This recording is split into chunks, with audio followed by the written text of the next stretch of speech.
I'm just gonna go ahead and say it. Busting makes me happy. I love to bust.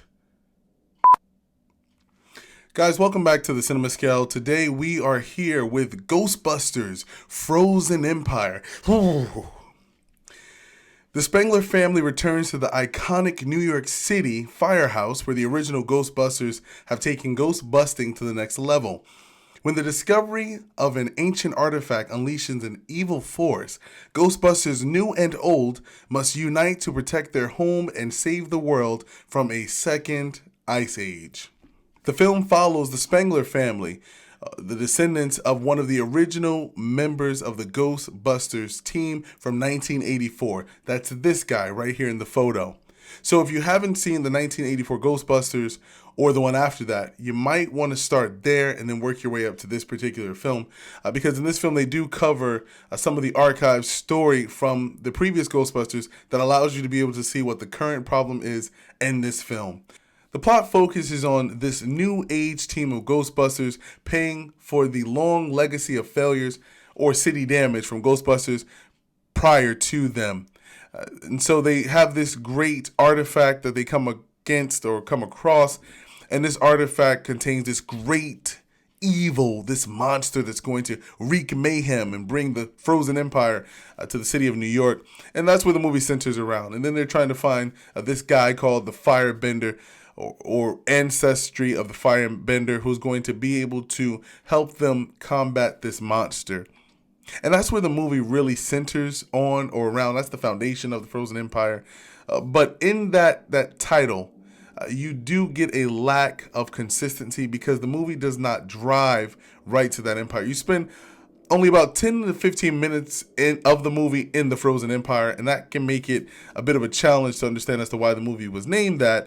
If most of the movie you didn't see any Frozen Empire, that was really a unique challenge. And along with that premise, you have old members of the Ghostbuster team coming back to help them clear up their name and be able to battle these forces. The film stars Paul Rudd, Dan Aykroyd, one of the original cast members of Ghostbusters. Bill Murray comes in for a significant amount of time, and you have Ernie Hudson and Annie Potts, original Ghostbusters persons who started this whole thing off, grandfather this entire franchise. And they kind of blend these two worlds in this movie in particular.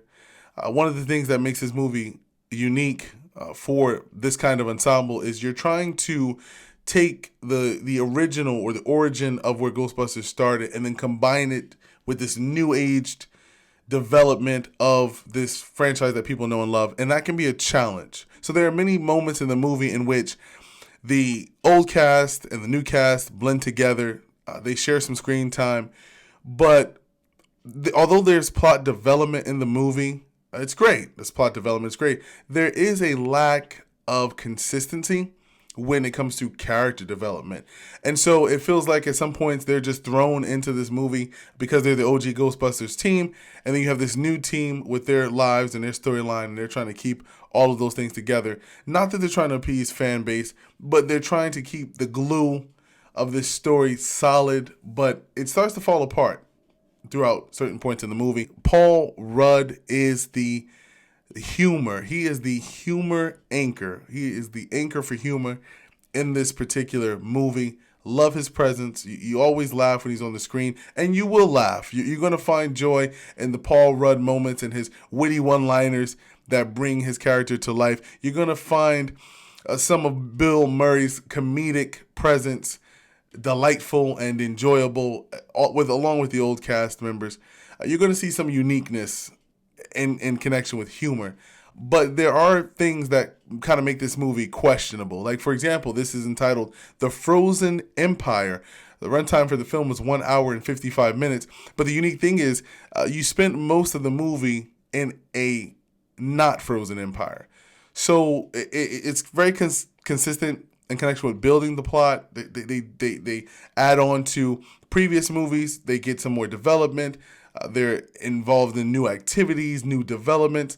But because they kind of focused on that a little bit too much, the film kind of dragged.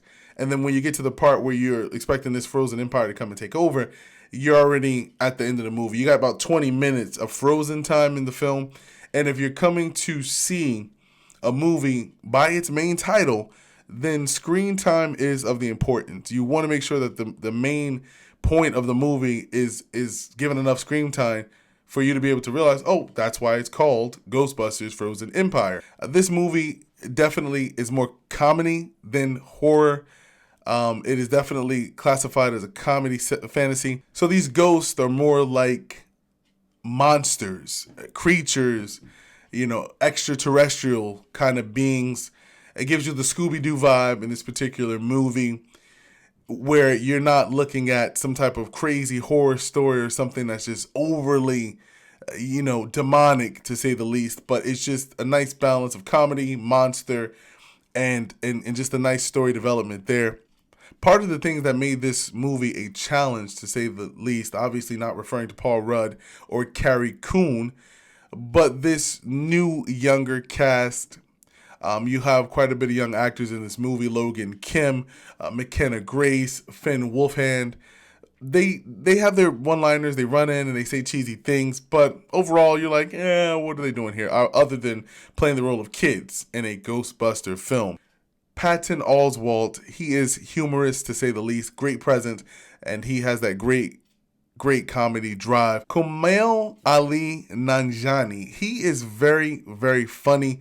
He definitely brings comedy to the movie. So if you're going to look at strong points for humor, you're definitely getting a lot of laughs out of him. Patton Oswalt, Bill Murray, Paul Rudd, and Dan Aykroyd, he does really well bringing that comedy to the forefront. But one of the challenges of this movie is having too many hands in the pot of soup.